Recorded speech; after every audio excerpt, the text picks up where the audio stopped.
नमस्कार, नवभारत टाइम्स के special show lunch का पंच में आपका स्वागत है। आपके साथ मैं हूं विनीत त्रिपाठी। तारीख थी 30 अक्टूबर, साल था 2022। पूरे देश में विकास मॉडल का पर्याय बने गुजरात में एक दर्दनाक हादसा होता है। गुजरात के मोरबी में एक झूला ब्रिज टूट गया।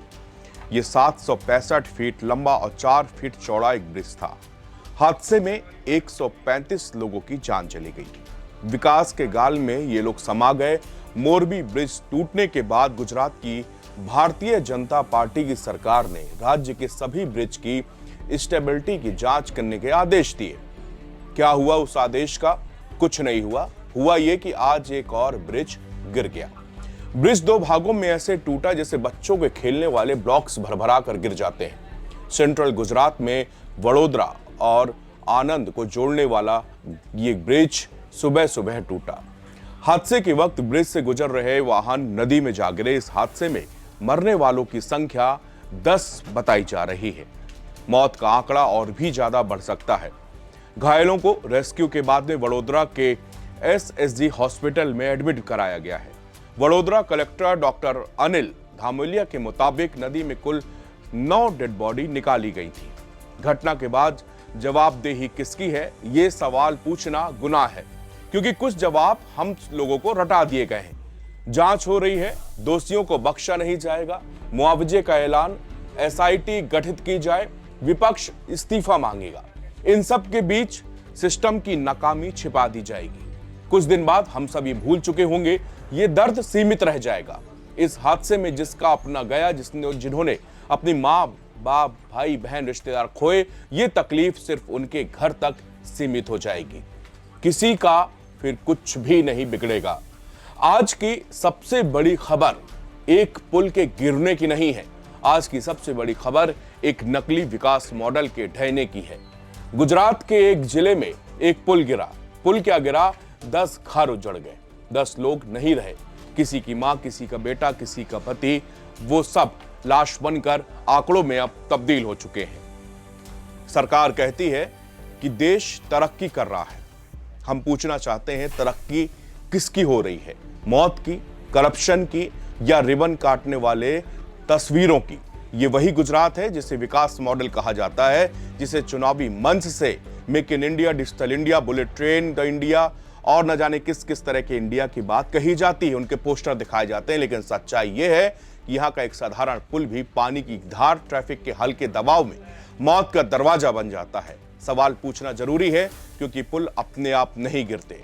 कंक्रीट, सीमेंट, सरिया ये अपने आप जवाब नहीं देते। ये तब जवाब देते हैं जब इंसान मर जाता है और इंसाफ खत्म हो जाता है और लालच और भ्रष्टाचार हावी हो चुका होता है। गुजरात का मोरबी ब्रिज टूटने के बाद में एक एसआईटी की रिपोर्ट आई थी। इस रिपोर्ट को ध्यान से सुनिएगा। इसमें कहा गया था कि ये देखा गया, यानी कि उस केबल ब्रिज के 49 तारों में से 22 में जंग लगा था। ये बताता है कि वो तार घटना से पहले ही टूट गए। शेष 27 तार हादसे में टूट गए होंगे। एसआईटी में यह भी कहा था कि जो नवीनीकरण कार्य हुआ उस दौरान पुराने सस्पेंडर्स कहते हैं, स्टील की छड़ें जो केबल को प्लेटफॉर्म डेक से जोड़ती हैं, उसको नए स्पेंडर्स के साथ वेल्ड किया गया था। इसलिए सस्पेंडर्स का फॉर्म बदल गया। इस प्रकार के पुलों में भार उठाने के लिए सिंगल रॉड स्पेंडर्स का प्रयोग किया जाना चाहिए। मोरबी नगर पालिका ने सामान्य बोर्ड की मंजूरी के बिना Oreva group, Ajanta manufacturing limited को पुल के रखरखाव और संचालन का ठेका दिया था। इसमें मार्च 2022 में पुल को नवीनीकरण के लिए बंद भी किया गया और 26 अक्टूबर को बिना अनुमति के इसको आम पब्लिक के लिए खोल दिया गया। एसआईटी के मुताबिक पुल गिरने के समय इस पर लगभग 300 लोग मौजूद थे, जो पुल की भार वहन क्षमता से कहीं अधिक था। हालांकि रिपोर्ट यह भी कहती है कि पुल की वास्तविक क्षमता की पुष्टि प्रयोगशाला रिपोर्ट में होगी। जांच रिपोर्ट में यह भी पाया गया था कि अलग अलग लकड़ी के तख्तों को एल्यूमिनियम डेस्क के साथ बदलने से भी पुल गिरा है। इस रिपोर्ट के बाद क्या बदल गया? एक और ब्रिज गिरा, 10 और लोगों की जान चली गई। पुल हादसे के बाद आणंद, वडोदरा, भरूच और अंकलेश्वर का संपर्क पूरी तरह से टूट गया है, क्योंकि यह पुल इन जिलों के बीच एक महत्वपूर्ण कड़ी का काम करता था। कांग्रेस नेता और विधानसभा में विपक्ष के नेता अमित चावड़ा ने प्रशासन से तत्काल राहत और वैकल्पिक यातायात व्यवस्था की मांग की है। यह हादसा भारी बारिश के बीच हुआ, जिससे ब्रिज कमजोर और हालात में और भी खराब हो चुका था और यह ढह गया। आम आदमी पार्टी के प्रदेश अध्यक्ष ईसुदान गढ़वी ने गुजरात के मुख्यमंत्री से इस्तीफे की मांग की। गढ़वी के मुताबिक गुजरात में बड़ी ब्रिज टूटने की दुर्घटना हुई है, यह मानव निर्मित दुर्घटना है। गढ़वी ने आरोप लगाया कि स्थानीय लोगों ने पुल की मरम्मत करने और नया बनाने की मांग की थी, फिर भी प्रशासन जो है इस काम को कराने में असफल रहा। यह ब्रिज 45 साल पुराना था। इस सुसाइड ब्रिज के तौर पर भी इसे जाना गया। देश के अंदर इंफ्रास्ट्रक्चर की खूब बहस की जाती है।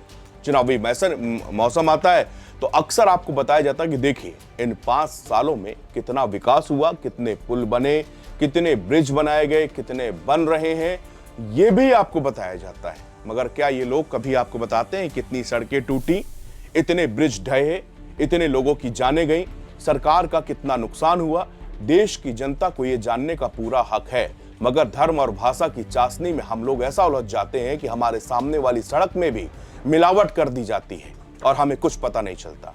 कुछ महीनों के बाद बरसात आती है, सड़क उखड़ जाती है, कमीशन खोरी की गंदी कहानी किसी से छिपी नहीं और यूं ही चलती रहती है। चलिए अब शासन प्रशासन आंकड़ों की कहानी बहुत गढ़ते हैं, तो हम भी आपको कुछ आंकड़े आपके सामने रखते हैं। शायद आप इन आंकड़ों से समझेंगे कि किस तरह से ये ब्रिज और मौतों का परस्पर सम्मेलन चलता रहता है। एनसीआरबी के आंकड़ों पर अगर हम नजर डालें तो देश भर के पुलों के गिरने की घटना में कमी आई है। 2012 और 13 में पुल गिरने की घटना औसतन 45 थी, जो कि 2021 तक घटकर 8 हुई। आप नीचे एक इंडेक्स में डेटा देख सकते हैं साल दर साल का। पूरे भारत का अगर रिकॉर्ड देखा जाए तो एक रिपोर्ट के मुताबिक भारत में 1977 से 2017 के बीच में 2130 पुल गिरे हैं। इसमें नाले और फुट ओवरब्रिज शामिल नहीं है। इस रिसर्च के हिसाब से भारत में पुल की औसतन आयु 34.5 साल है। वहीं पिछले कुछ सालों में पुल गिरने की घटनाओं पर नजर मारे तो फैक्टली एक रिपोर्ट में एनसीआरबी के डेटा के हिसाब से बताया गया कि साल 2012 से 21 के बीच में 214 पुल गिरने के केस सामने आए हैं। पुल गिरने से हर साल कई लोगों की मौत भी होती है। साल 2012 से 21 तक कुल 285 लोगों की मौत ब्रिज के कारण हुई। इस साल में 2012 में 62, 13 में 53, 14 में 12, 15 में 24, 2016 में 47, 17 में 10, 2018 में 34, 2019 में 26, 2020 में 10, 2021 में 5 लोगों की मौत हुई। साल 2022 जब आया तो गुजरात के मोरबी में एक ब्रिज घटा। यह हादसा हुआ जब मच्छू नदी में बना पूरा झूला बिल ढह गया। बताया जाता कि 135 लोगों से ज्यादा इसमें हादसे में मौत हो गई थी। इंडिया टुडे की एक रिपोर्ट के मुताबिक पुल गिरने के आप कई कारण हो सकते हैं। इन कारणों में डिजाइन, पुल बनाने में इस्तेमाल हुआ खराब सामान, लापरवाही, उम्रदराज पुल और भी ज्यादा फैक्टर शामिल हैं। इसके अलावा प्राकृतिक आपदाओं से भी पुल गिरने की एक अहम वजह है। रिपोर्ट्स के मुताबिक 80.30 पुल गिरने की घटनाएं प्राकृतिक आपदाओं की वजह से होती है। इसके बाद 10% खराब मटेरियल, 3.2% ओवरलोडिंग और 2.19% ह्यूमन मेड डिजास्टर की वजह से होती है। इसके साथ ही बालू खनन पुल गिरने के कारणों में से एक है। इन सब कारणों को अगर आप जोड़ के देखें तो ब्रिज किस तरह कोलैप्स होते हैं कि ब्रिज कोलैप्स होने के कारण सामने आते हैं। मगर सवाल यही है कि आखिरकार इन मौतों का जिम्मेदार कौन होगा? यह सवाल हर उस समय उठता है जब कोई हादसा होता है। हादसे के वक्त हेडलाइन बनती है, उस कुछ दिनों के बाद फिर कोई खबर आती है, हेडलाइन बदल जाती है।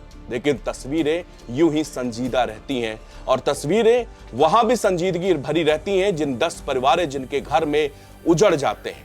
इसके बाद में बड़ी बड़ी जांच, एसआईटी की रिपोर्ट्स, मुआवजा और फिर इसके आड़ में बंद हो जाता है सवाल पूछने का हक। आज भी यह हादसा हुआ, इसमें 10 लोगों की जो मौत है, 10 परिवारों के लोग चले गए, 10 परिवारों के घर में मातम पसरा होगा। हम आप सवाल उठा रहे हैं, लेकिन कुछ दिनों के बाद सब कुछ नॉर्मल हो जाएगा और फिर हम लोग इंतजार करते हैं फिर कहीं हादसा हो, फिर कहीं खबर बनेगी, फिर कुछ लोग यही शब्द जो भी हुए यही बार बार आपसे पूछे जाएंगे। लेकिन जब तक हम लोग सवाल नहीं पूछेंगे, जब तक 5 साल आने पर अपने नेता से सवाल इसके जवाब नहीं मांगेंगे, तब तक ये हादसे होते रहेंगे और हमको बरगला कर वोट लेते जाता रहेगा। इसलिए इसमें जिम्मेदारी हमारी भी है कि जिस तरह से ये कंस्ट्रक्शन के मामले सामने आते हैं, जिस तरह से विकास कार्यों में इस तरह की धोखाधड़ी, इस तरह की चीजें सामने आती है, इस पर हमें खुलकर सवाल पूछना चाहिए। शुक्रिया।